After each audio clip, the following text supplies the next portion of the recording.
কিভাবে এই পশ্চিমবঙ্গের ভোটকে দফা কমিয়ে শান্তিতে ভোট করানো যায়। শুভাশিস, তাহলে কি নির্বাচন কমিশনের কাছে এটা একটা বড় চ্যালেঞ্জ ছিল? কারণ আমরা তৃণমূলের নেতা নেত্রীদের বলতে শুনেছি যে বায়ুসেনা নামানো হলো না কেন, তাহলে তো একটা যুদ্ধই হয়ে যেত। তার মানে নির্বাচন কমিশনের এই যে ছকটা, সেটা কি অনেক আগে থেকেই কষা ছিল? এই স্ট্র্যাটেজিটা কিভাবে ছকা হয় যে দফা কমানো, এত সংখ্যক সেন্ট্রাল ফোর্স দেওয়া, এই প্রসিডিওরটা যদি যতটা বলা সম্ভব হয়? দেখুন, মোটামুটি পশ্চিমবাংলায় কিছু বড় বড় স্ট্র্যাটেজিস্ট আছে যারা গভর্নমেন্ট অফ ইন্ডিয়াকে বিভিন্ন ক্রাইসিস অ্যাডভাইস করে। এটা আমার ধারণা, আমি যতটা পড়াশোনা করে জানতে পেরেছি। এই এই লোকগুলোকে সাধারণত দেখা যায় না চট করে সবার সামনে, সবার সম্মুখীন, কিন্তু এরা গভর্নমেন্টের একদম টপ লিডারের সাথে কাজ করে এবং এদের কাজ হচ্ছে মূলত গভর্নমেন্ট অফ ইন্ডিয়া, মানে যারা স্ট্র্যাটেজিক লেভেলে কাজ করে, সেই স্ট্র্যাটেজিক লেভেলে কাজ করে যারা, তাদের সাথে ব্রিজ গ্যাপটা কমানো এবং তাদেরকে বিভিন্ন রকম ভাবে বিভিন্ন টেরিটোরিয়াল সিকিউরিটিকে তৈরি করা। এই সিকিউরিটি মানে কিন্তু আপনি ভুল করবেন না যে শুধুমাত্র সেটা শারীরিক ভাবে একটা সিকিউর করা কাউকে, তার থেকে অনেকটা এগিয়ে গিয়ে এটা অনেক রকম অন্য সিকিউরিটি, যেই সিকিউরিটিটা অনেক পাওয়ারফুল, অনেক রকম হিউম্যান টাচ আছে, অনেক রকম হিউম্যান কানেকশন তৈরি করা খুব দরকার। এখানে প্রচুর বাঙালি অফিসার আসবে নাকি হিন্দি ভাষী অফিসার আসবে নাকি কিরম ভাষী অফিসার আসবে, কিভাবে একে অপরের সাথে ইন্টারাকশন চলবে, এইটা খুব জরুরি, গুরুত্বপূর্ণ করা। এরকম নানান রকম স্ট্র্যাটেজি, তাদের বাজেট কত হবে, পার ডিএম দেওয়া হবে কিনা, কেন যারা আসছে তারা কি কোনোভাবে অন্য পলিটিক্যাল পার্টির হাতে চলে যেতে পারে, সেটা কিভাবে আটকাতে হবে, স্ট্রং রুম গুলো কিভাবে রিপিটেটিভলি আটকানো দরকারি, কিভাবে বাকি পরিকাঠামো কাজ করবে, কি করে ইন্টেলিজেন্স অপারেশন কাজ করবে, এগুলো বোঝা। কারণ একটা জিনিস ভুলে যাবেন না, বাংলা বা পশ্চিমবাংলা হচ্ছে ইন্টারন্যাশনাল বর্ডার লাইন, তার সিকিউরিটিটা অনেক ইম্পর্টেন্ট, তার ভোটটা অনেক ইম্পর্টেন্ট। তো সেভাবেই খেলাটা সাজানো হবে এবং সেভাবেই খেলাটা সাজানো হয়েছে এই ক্ষেত্রে। একদম, অনেক ধন্যবাদ শুভাশিস, অনেক ধন্যবাদ আপনাকে।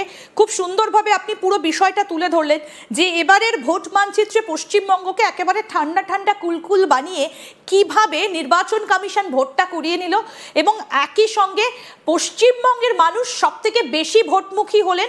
লম্বা লাইন লক্ষ্য করা গেল, 93% ভোটও পড়ল। তবে এই অনুষ্ঠান শেষ করার আগে যারা এবারের ভোট মানচিত্রে সব থেকে বেশি উজ্জ্বল হয়ে রইলেন যে ছবিগুলো, আসুন সেই ছবিগুলো দেখিয়ে শেষ করি আজকের আলোচনা। প্রথমে দেখাবো অজয় পাল শর্মা, প্রয়াগরাজের এই এনকাউন্টার স্পেশালিস্ট, তিনি কিন্তু উজ্জ্বল হয়ে রইলেন পশ্চিমবঙ্গে ভোটের শেষে। দেখুন,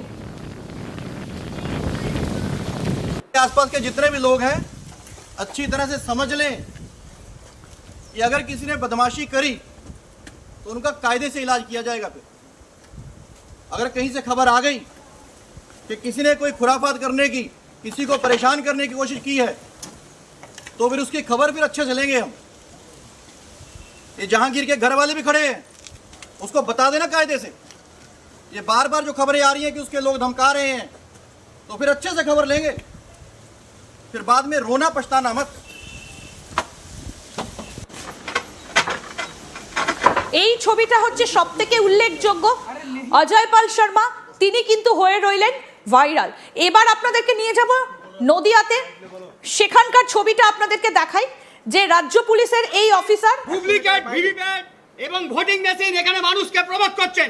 100 মিটার 200 মিটারে বা আপনি সাধারণ নির্বাচনে যদি বাধা দান করেন, আমি যে কোনো জায়গায় যে কোনো বিনা ওয়ারেন্টে অ্যারেস্ট করার ক্ষমতা রাখি। বাধা অবশ্যই বাধা, সরকারি কাজে বাধা দান করছেন, মানুষকে প্রভোগ করছেন, মানুষকে জমায়েত করছেন, একত্রিত করছেন। আপনি কোন হরিদাস পাল? কোন হরিদাস পাল আপনি? আমরা সাধারণ মানুষ, কোন হরিদাস পাল? আমরা সাধারণ জনগণ, আমরা সাধারণ জনগণ।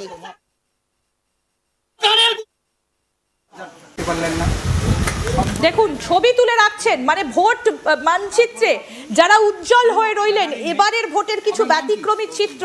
প্রথমে আপনাদের দেখালাম প্রয়াগরাজের এনকাউন্টার স্পেশালিস্ট, যিনি এসেছিলেন একেবারে বলা যেতে পারে যে দক্ষিণ 24 পরগনার ফলতায় জাহাঙ্গীর খানের ডেরায়।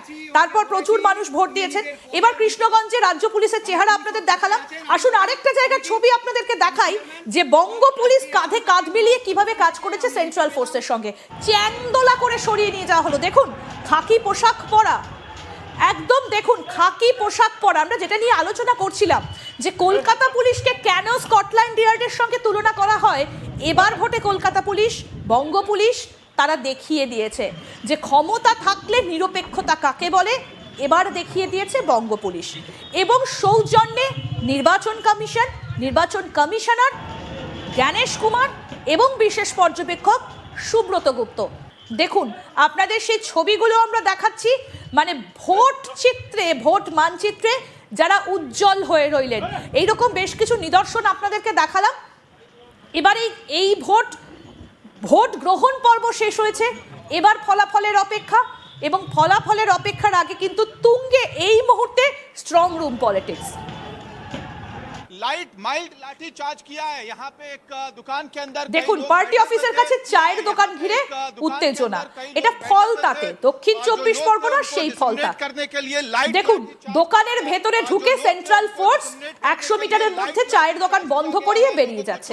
দেখুন এই যে জম্মু কাশ্মীরের সাজোয়া গাড়ি বঙ্গে এবার ভোট করাচ্ছে। यहाँ पे फाल्टा कॉन्स्टिट्यूएंसी से तस्वीरें हम आपको दिखा रहे हैं। जो सीआरपीएफ बल है उन्होंने लाइट माइल्ड लाठी चार्ज किया है यहाँ पे কিভাবে কাজ করেছে এবারের এই ছবিগুলো থেকে একদম স্পষ্ট। ভোট মানচিত্রে যারা একেবারে উজ্জ্বল হয়ে রইলেন, মানে ঢুকলো এই সাজোয়া গাড়ি, ছত্রভঙ্গ করে কাজ করে বেরিয়ে গেল। দেখুন কি স্টাইলে, কি প্যাটার্নে ভোট হয়েছে সেগুলো আপনাদেরকে দেখালাম। माइल्ड लाठी चार्ज किया है यहाँ पे एक दुकान के अंदर कई लोग बैठे हुए थे, किया है यहाँ पे एक दुकान के अंदर कई लोग बैठे हुए थे। जो लोग थे उनको डिसमिनेट करने के लिए लाइट लाठी चार्ज किया गया। जो लोग थे उनको डिसमिनेट करने के लिए लाइट लाठी चार्ज किया गया है। लोगों को चोट लगी है। ये पैरा फोर्सेस की गाड़ियां हैं जो यहाँ पे डिप्लॉय की गई हैं।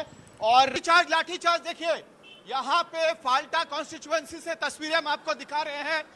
जो सीआरपीएफ बल है उन्होंने लाइट माइल्ड लाठी चार्ज किया है यहाँ पे एक दुकान के अंदर कई लोग बैठे हुए थे।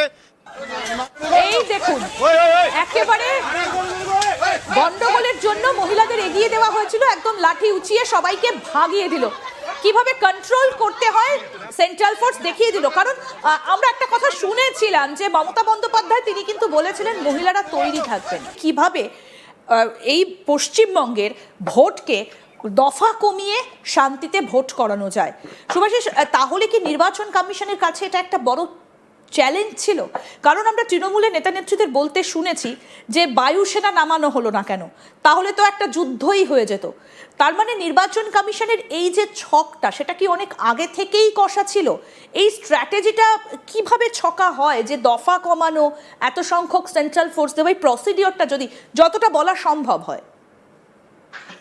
দেখুন মোটামুটি পশ্চিমবাংলায় কিছু বড় বড় স্ট্র্যাটেজিস্ট আছে যারা গভর্নমেন্ট অফ ইন্ডিয়াকে বিভিন্ন ক্রাইসিস অ্যাডভাইস করে, এটা আমার ধারণা, আমি যতটা পড়াশোনা করে জানতে পেরেছি।